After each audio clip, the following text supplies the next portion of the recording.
Good afternoon, viewers. On behalf of Insolvency and Bankruptcy Board of India, I welcome you to this session on Introduction to Frontier Areas as a part of the series of telelearning sessions on Insolvency and Bankruptcy Code. So, as I understand, as a part of this series till now, you would have understood the genesis, the implementation, and the evolution of the code, the Insolvency and Bankruptcy Code till now. And today in this session on Introduction to Frontier Areas, we'll be discussing the upcoming major developments which the insolvency and bankruptcy regime in the country is expected to witness in the next few years. So, the concepts which we'll be discussing today will be taking shape and would be seeing the light of the day in the coming years.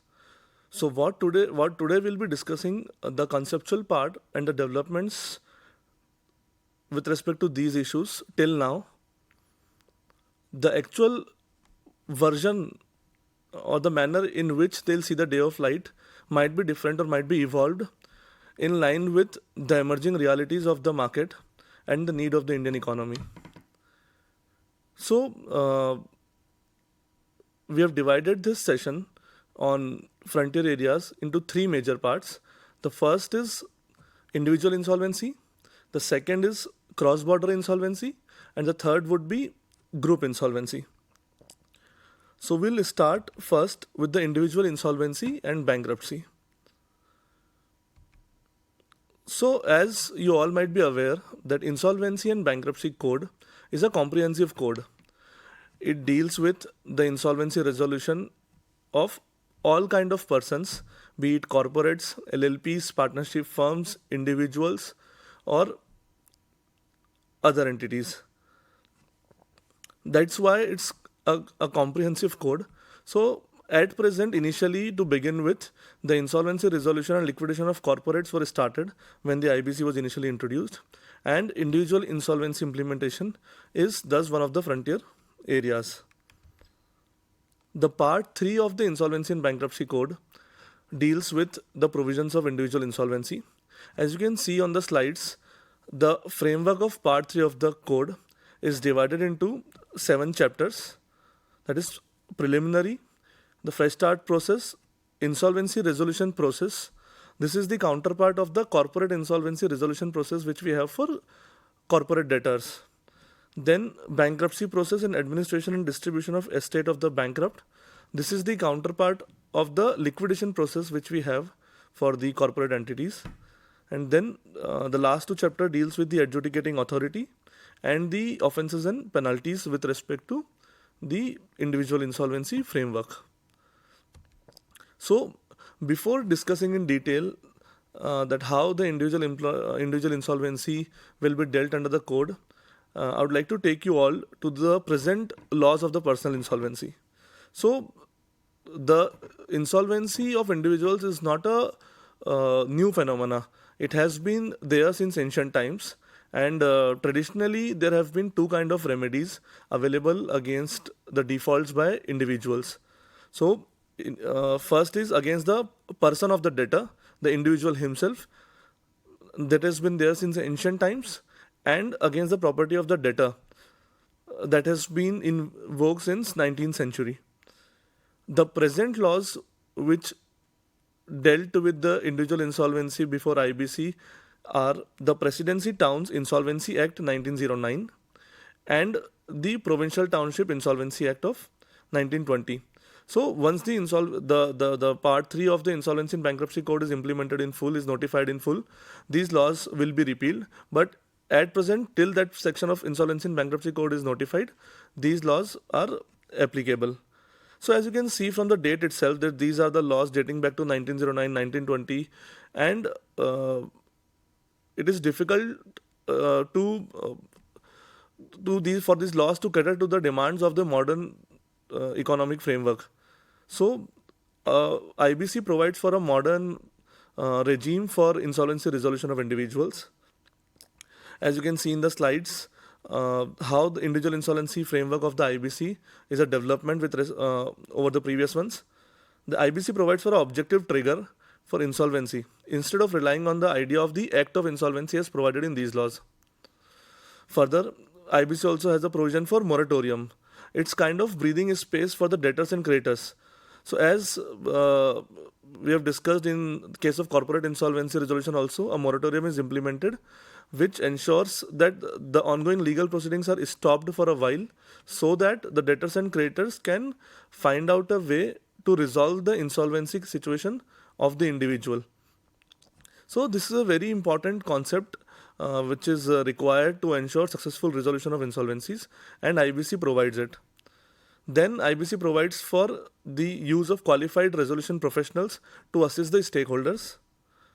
It also provides for automatic discharge, and there's also a process by the name Fresh Start process, which we'll be discussing later, which enables an individual to come out of the debt trap and provides him an opportunity to start afresh in life, overcoming the insolvency situation.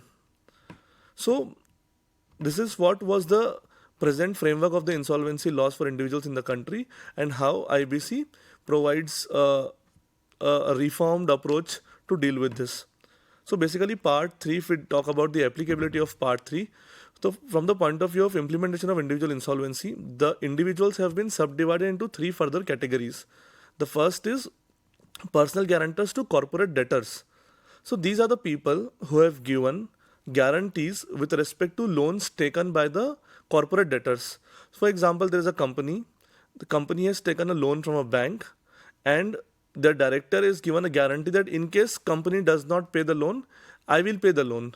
So that individual will be called personal guarantor to corporate debtor. Then the second category is partnership firms and proprietorship firms.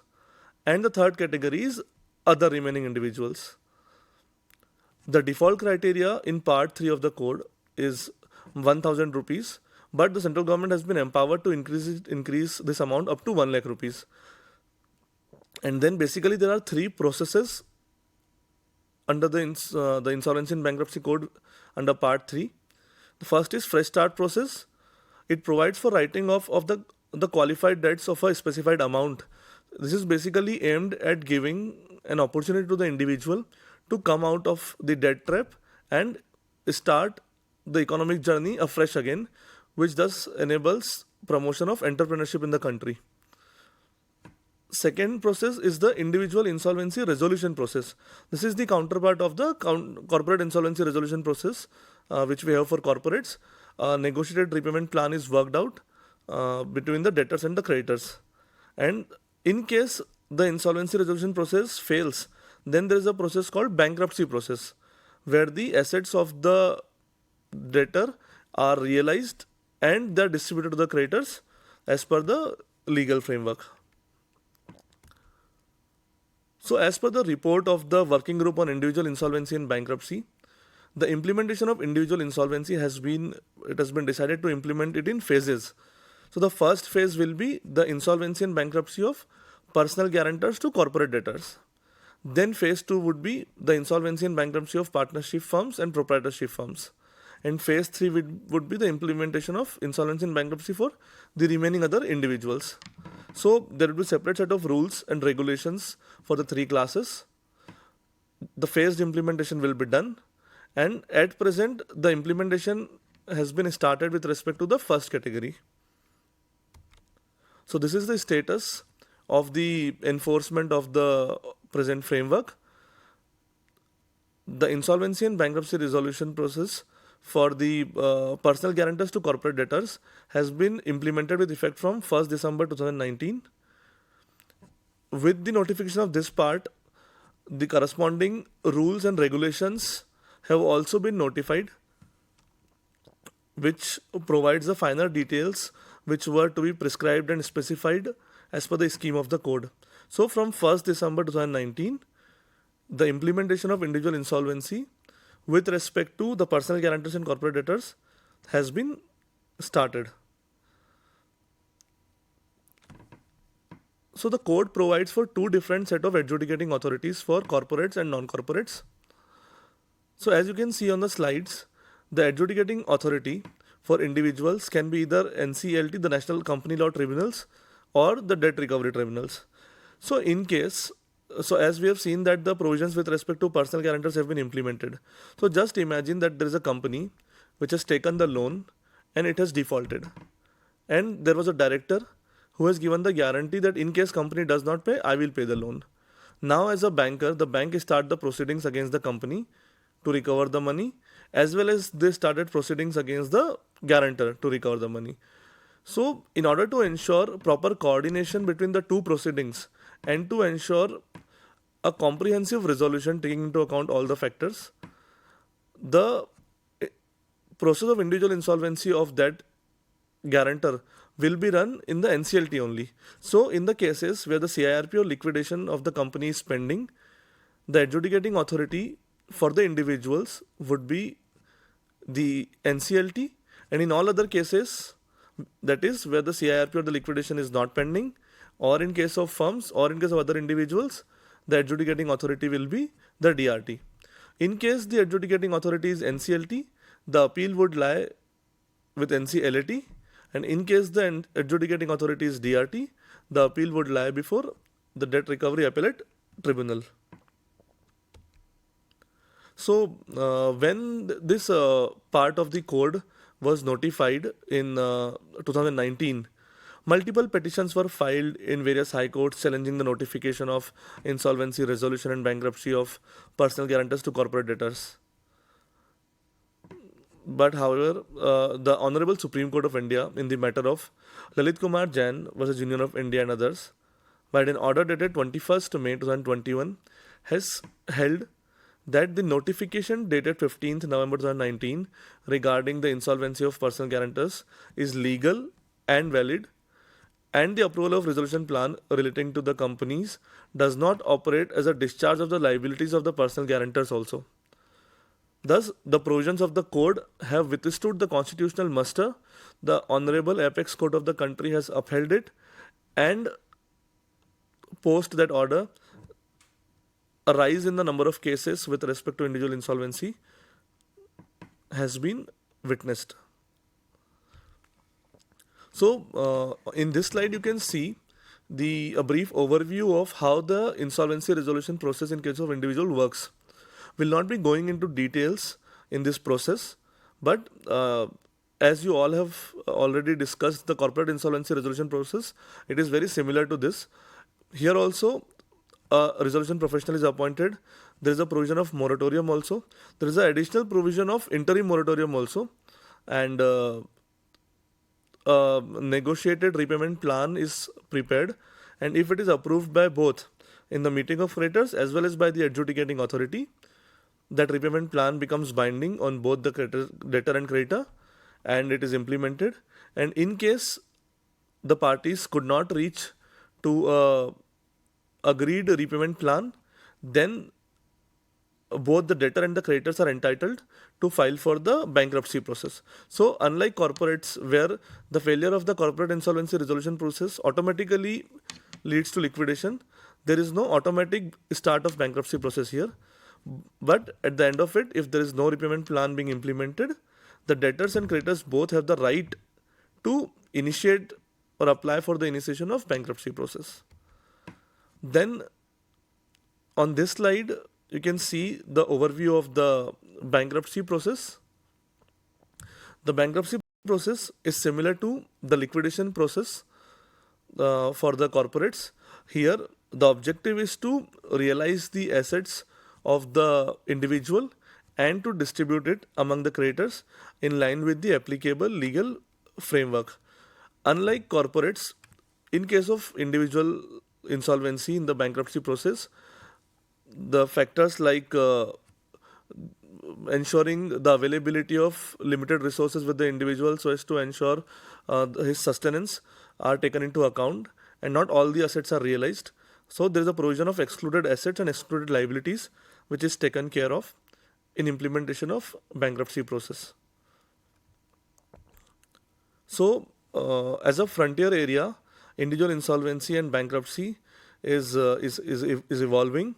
As of now, the provisions of personal guarantors and corporate debtors are in vogue, and based on the learning of the implementation of this phase, the remaining phases, that is the implementation for other individuals, partnership firms, and proprietorship firms, will be implemented in the coming times, taking into account the emerging market realities and the requirements of the economy at an appropriate time and at an appropriate pace by the government.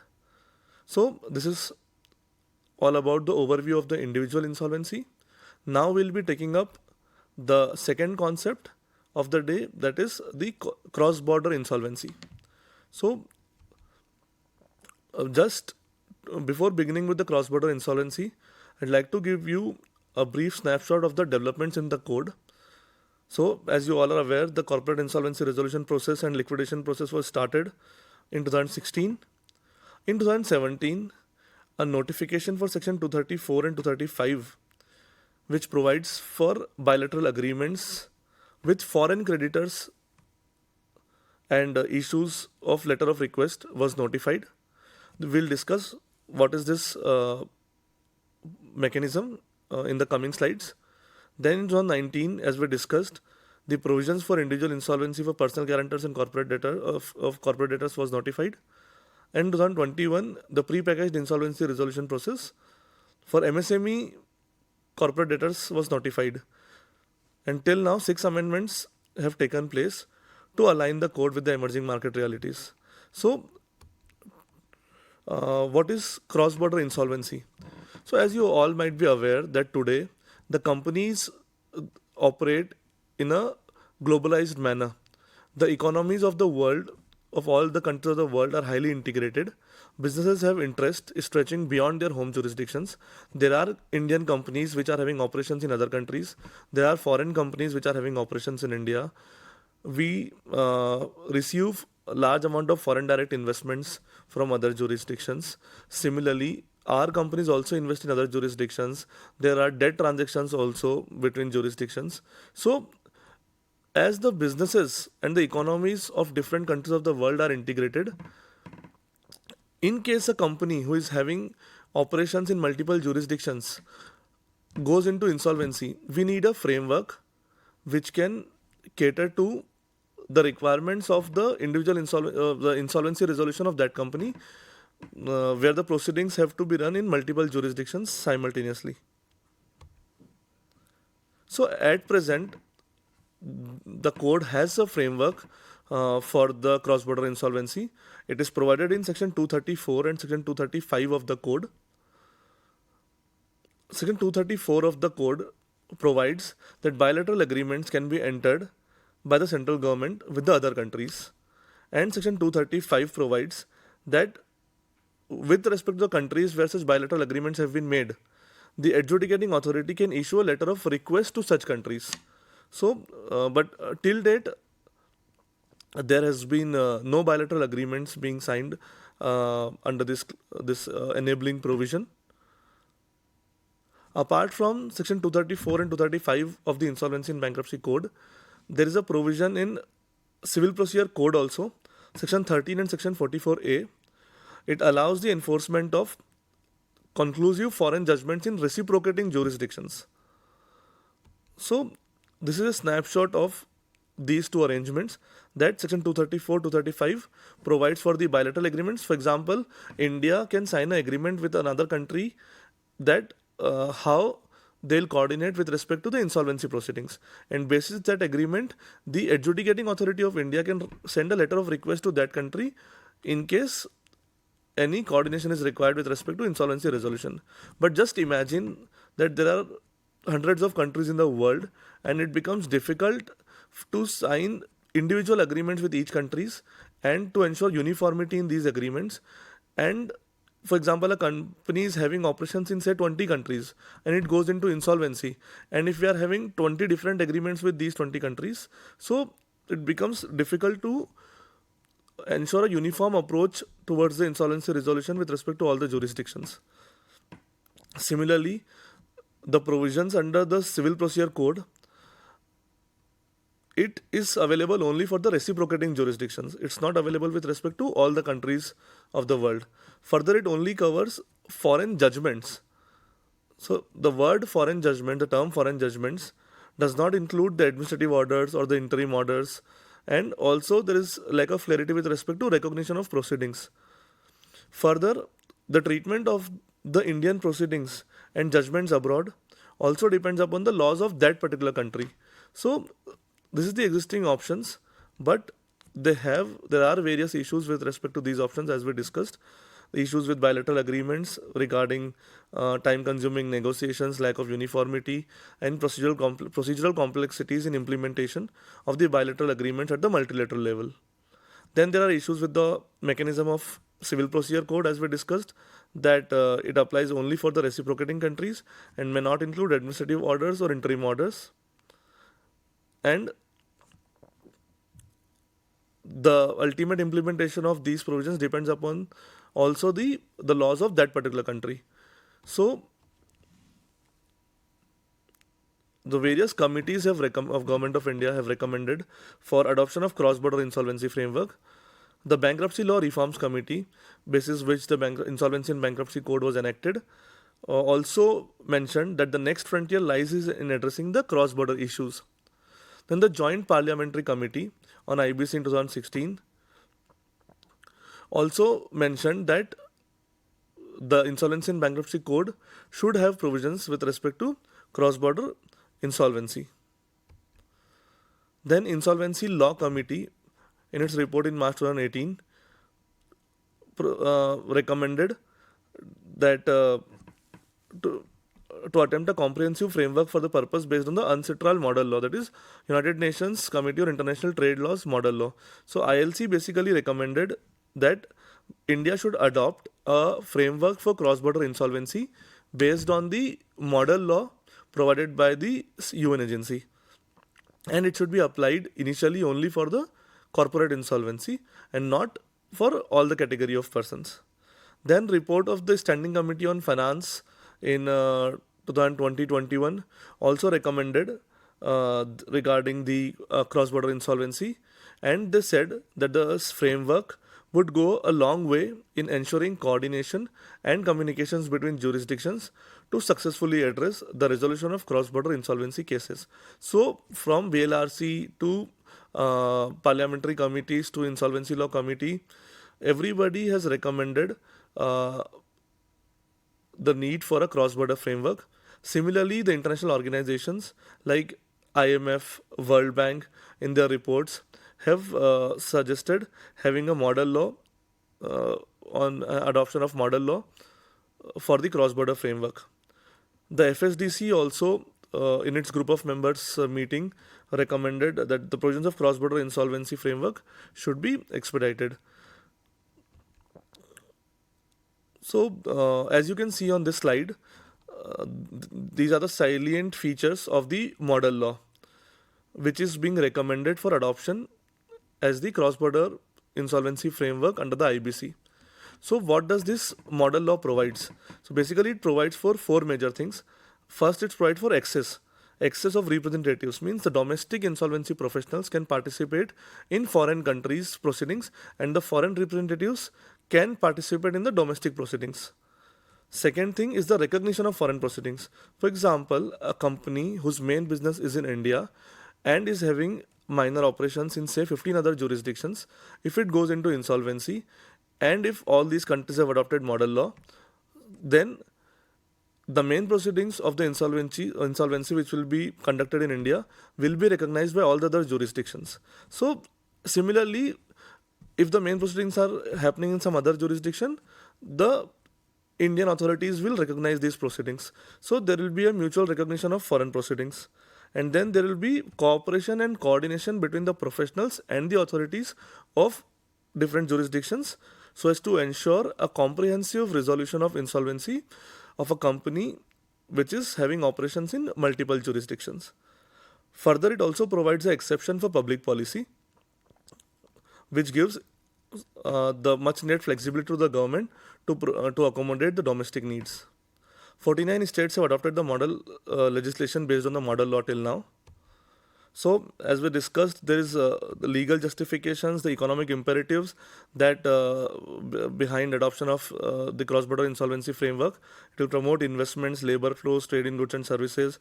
Ultimately, it will also be helpful for ease of doing business. So, till now, as we saw, the Insolvency Law Committee has recommended adoption of UNCITRAL model law. They have also provided a draft, and they have recommended it should be implemented only for corporate insolvency. The Ministry of Corporate Affairs has also constituted a committee under the chairmanship of Dr. K.P. Krishnan and to draft a framework for the cross-border insolvency framework. And they have submitted the report, and it is presently under the consideration of the government. Then the last topic of the day is group insolvency. As you all might be aware that at present, the companies operate in group structures.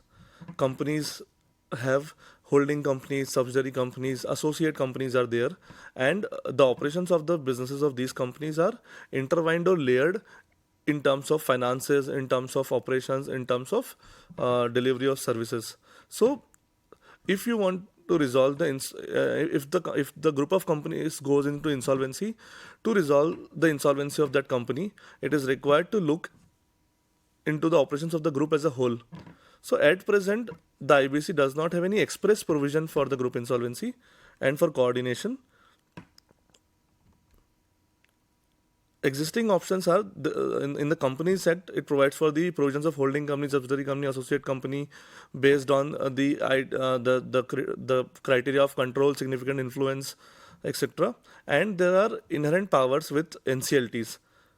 So under Rule 11 of the NCLT rules, they have the power to pass orders to meet the ends of justice and to prevent the abuse of process.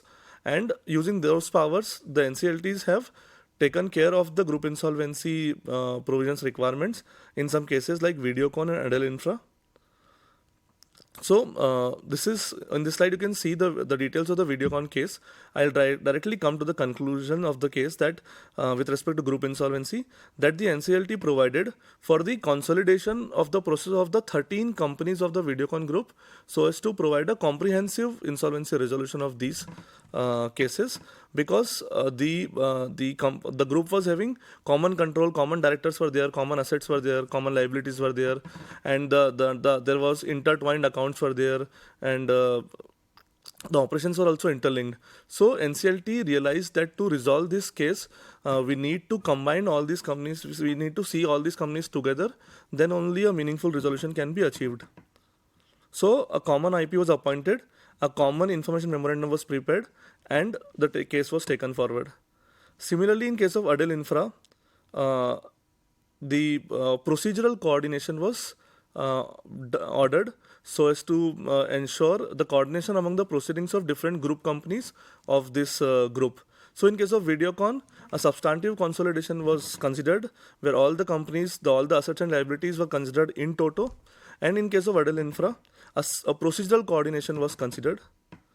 So at present, with respect to group insolvency, a UK-SINA committee was constituted. They have given their report in 2019, and they have said that group insolvency should be implemented in a phased manner. In the first phase, only procedural coordination, that too with respect to only domestic companies, should be attempted. In the second phase, substantive consolidation means not only the procedural coordination but also all the assets and liabilities should be considered together, and not only with domestic companies but with respect to foreign cross-border companies also it should be implemented. But apart from this, they also suggested extensive capacity building required for this. So it is also being considered by the government and will be implemented according to the requirements of the economy at the appropriate time by the government. So this is all about the frontier areas of the Insolvency and Bankruptcy Code: the individual insolvency, the cross-border insolvency, and the group insolvency. Thank you.